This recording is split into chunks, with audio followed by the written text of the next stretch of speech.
कहना चाहूँगा आज से कुछ माह पहले मैं यहाँ पहली बार आया था अपने जीवन काल में और बिन बुलाया आया था। मैं तो हमारे नेता सज्जन सिंह वर्मा जी आ रहे थे तो उनके साथ सिर्फ बैठ के चला आया। मैंने कहा हमारे नेता के प्रोटोकॉल में और यहाँ पे मैंने कहा धाम पे आशीर्वाद ले लूंगा।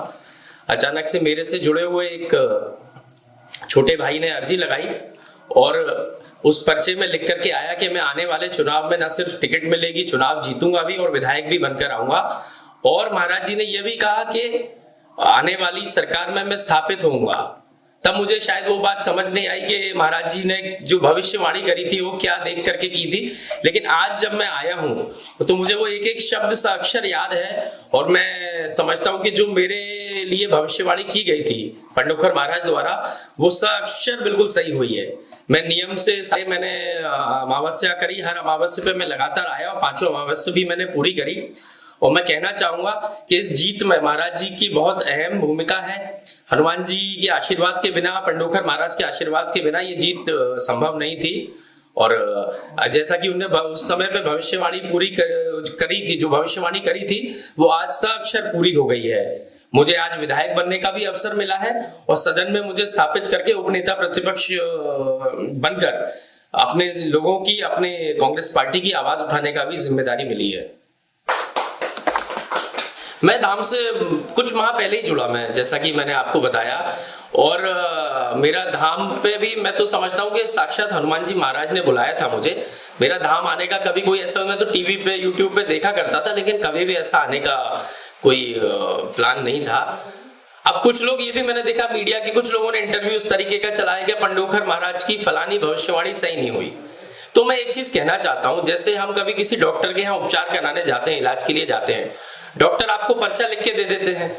पर्चे पे लिखा जाता है कि यह दवाई नियमित रूप से 5 दिन तक इतनी बार इतने बजे खाने के पहले, खाने के बाद, दूध के साथ, पानी के साथ खानी है तो आपकी बीमारी का उपचार हो जाएगा। अब यदि कोई ये सोचे कि पर्चा लिखा करके ही वो जीवन उसका सफल हो गया तो गलत है।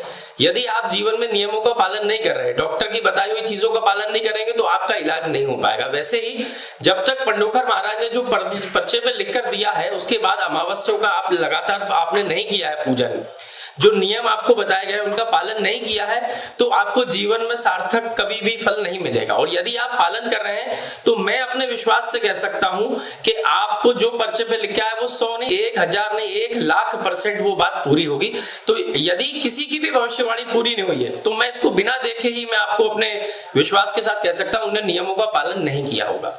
एक खास सवाल था कि आप पंडोखर धाम को लेकर युवाओं को क्या बताना चाहते हैं कि पंडोखर धाम आने से क्या होगा, उनको क्या संदेश देना चाहते हैं आप सिर्फ युवा को श्रेणी में क्यों जोड़ रहे हो? मैं तो सब बुजुर्गों को भी, सभी लोगों को, क्योंकि देखिए महाराज जो होते हैं उनका आशीर्वाद सबके लिए एक समान होता है। कोई पार्टी के लिए नहीं होता, कोई बड़े या छोटे के लिए नहीं होता, कोई जो स्वस्थ है या कोई बीमार है, सबके लिए महाराज का एक आशीर्वाद, हनुमान जी का एक जो कृपा होती है सब पे एक बराबर होती है। उनकी छाया सभी पर बने रहे, हम सभी को मार्गदर्शन मिलता रहे। और मैं सब लोगों से निवेदन करूंगा कि सब लोग नियम यहाँ से आए, पंडोखर महाराज से जुड़े, आशीर्वाद लें और जो भी उनके मन में संकट है, जो भी निरोगी होना चाहते हैं, जो भी उनके मन की बात है या जो भी वो चाहते हैं भविष्य में, वह सब इस धाम से अर्जित हो सकता है। बस सच्ची श्रद्धा से आए, मन में कोई बात लेकर के नहीं आए। और जब आपको नियम बताए जाते हैं उनका बिल्कुल 100% उसको अपने गीता मान करके, उसको अपना संविधान मान करके उसका पूरा अक्षर पालन किया जाएगा तो मैं समझता हूँ हर चीज यहाँ इस धाम से